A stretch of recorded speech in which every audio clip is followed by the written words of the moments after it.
Assalamualaikum, salam Malaysia Madani. Kumpulan pejuang Palestin, Hamas dan Fatah mengadakan perbincangan di Kahirah, Mesir. Ia bertujuan membincangkan pembunuhan beramai-ramai Zionis ke atas semenanjung Gaza. Penasihat media Hamas, Tahir Al-Nunu berkata, delegasi Hamas diketuai ahli Biro Politik Khalil Al-Hayya, manakala pasukan Fatah diketuai timbalan pemimpinnya Mahmud Al-Alul. Pertemuan turut membincangkan perkembangan politik di lapangan serta usaha menyatukan barisan negara. Juga beberapa isu termasuk lintasan sempadan Gaza. Julai lalu mereka bersetuju membentuk Kerajaan Perpaduan Nasional sementara bagi menguruskan hal ehwal Palestin di Tebing Barat dan Gaza. Tebing Barat dan Gaza berpecah dari segi politik sejak Jun 2007 disebabkan perselisihan antara Fatah dan Hamas.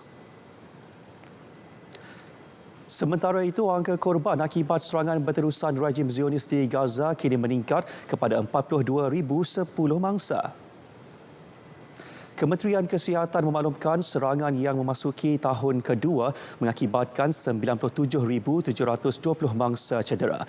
Dalam tempoh 24 jam, tentera Zionis dilaporkan melakukan 3 serangan di semenanjung Gaza yang mengakibatkan sekurang-kurangnya 45 rakyat Palestin terkorban, manakala 130 yang lain cedera.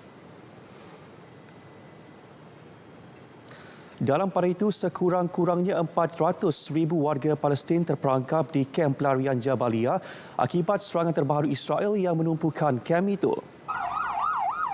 Ketua Agensi Pelarian Palestin PBB UNRWA, Philip Lazarini berkata, terdapat laporan mengenai mayat yang tidak dapat diambil di jalanan akibat pertempuran secara berterusan. Arahan pemindahan terkini daripada Israel memaksa orang ramai melarikan diri berulang kali, terutama dari kem Jabalia.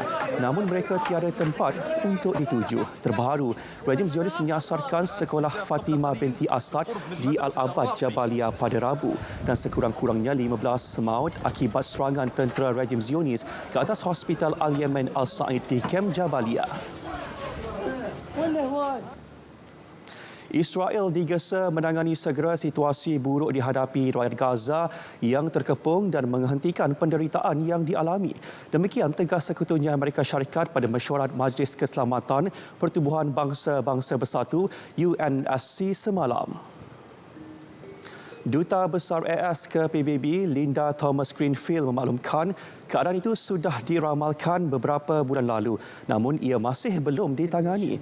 Katanya Israel perlu mengambil langkah segera berbuat demikian. Dalam pada itu, beliau turut membincangkan arahan terbaru Israel untuk penduduk awam di utara Gaza berpindah sekali lagi dengan menyatakan mereka seharusnya dibenarkan kembali ke penempatan sebelum ini untuk pembangunan semula.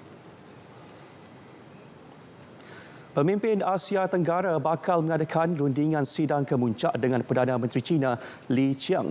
Antara agenda utama perbincangan isu pertikaian di Laut China Selatan. Ini merupakan pertemuan bersemuka pertama selepas berbulan-bulan peningkatan pertempuran antara kapal Beijing dan nelayan Filipina dan Vietnam di perairan Laut China Selatan yang dituntut ketiga-tiga negara. 10 negara anggota ASEAN akan bertemu Li pada perhimpunan di Vientiane. Perdana Menteri Baharu Jepun Shigeru Ishiba dan Presiden Korea Selatan Yoon Suk Yeol juga bakal menyertai sidang kemuncak itu bersama Perdana Menteri India Narendra Modi. Semalam, pemimpin ASEAN mengulangi gesaan tindakan mengekang dan menghormati undang-undang antarabangsa. Beijing menuntut hampir keseluruhan Laut China Selatan laluan maritim yang mempunyai kepentingan strategik yang besar di mana bertrilion dolar bertukar tangan dalam transit perdagangan setiap tahun.